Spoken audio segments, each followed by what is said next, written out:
Student, good morning. आज हम लोग 10 क्लास का सिविक्स में पढ़ने जा रहे हैं राजनीतिक दल। तो इस पार्ट का वीडियो मैं पार्ट 1 बना चुकी हूँ। वीडियो बहुत लंबा हो जाता है बच्चों, इसलिए मैं इस पार्ट को 2 भागों में बांट दी हूँ। तो आज हम लोग पढ़ेंगे राजनीतिक दल के बारे में। पहले हम लोग जान लेते हैं, और उससे भी पहले बच्चों आप लोग वीडियो को सब्सक्राइब कर लीजिए और लाइक भी कीजिएगा बच्चों, और अपने फ्रेंड को शेयर भी कर सकते हैं। तो सबसे पहले हम लोग जाने कि राजनीतिक दल का अर्थ क्या होता है।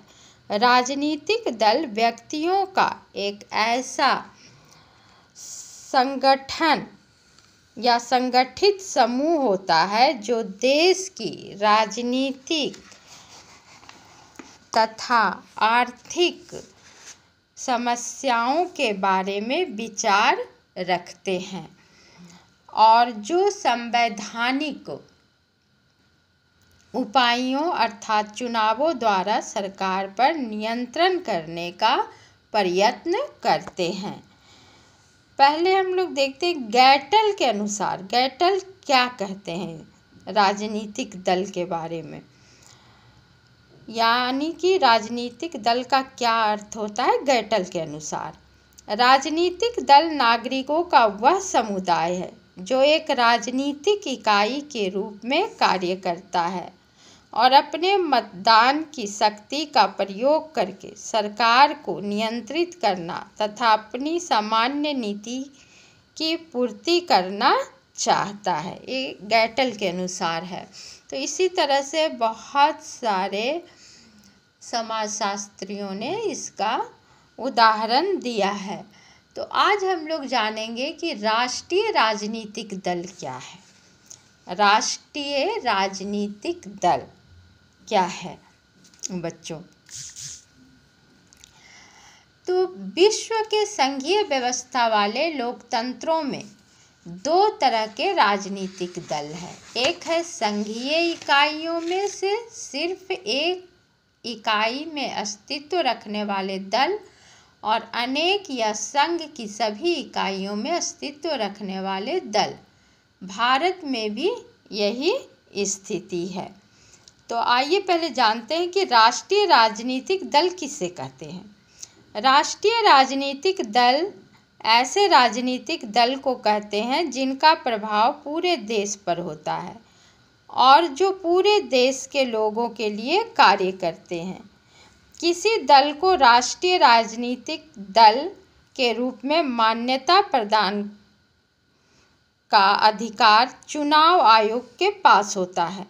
2 दिसंबर 2002 को चुनाव आयोग ने राजनीतिक दलों को मान्यता देने संबंधी एक आदेश जारी किया था, जिसके अनुसार निम्नलिखित शर्तें पूरी करने पर एक राजनीतिक दल को राष्ट्रीय राजनीतिक दल के रूप में मान्यता प्रदान की जाती है।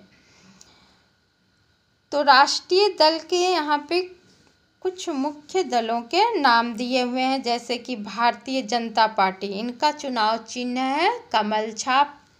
दूसरा है भारतीय कम्युनिस्ट पार्टी, इनका चुनाव चिन्ह है अनाज यानी गेहूं की बाली और हसिया दराती जिससे फसल काटते हैं। मार्क्सवादी कम्युनिस्ट पार्टी का चुनाव चिन्ह है हथौड़ा, दराती और सितारा। चौथा है भारतीय राष्ट्रीय कांग्रेस यानी कांग्रेस आई, इसका है हाथ छाप, पंजा छाप। बहुजन समाज पार्टी, इसका है हाथी, जिसमें मुख्य मायावती का ही नाम आता है बच्चों।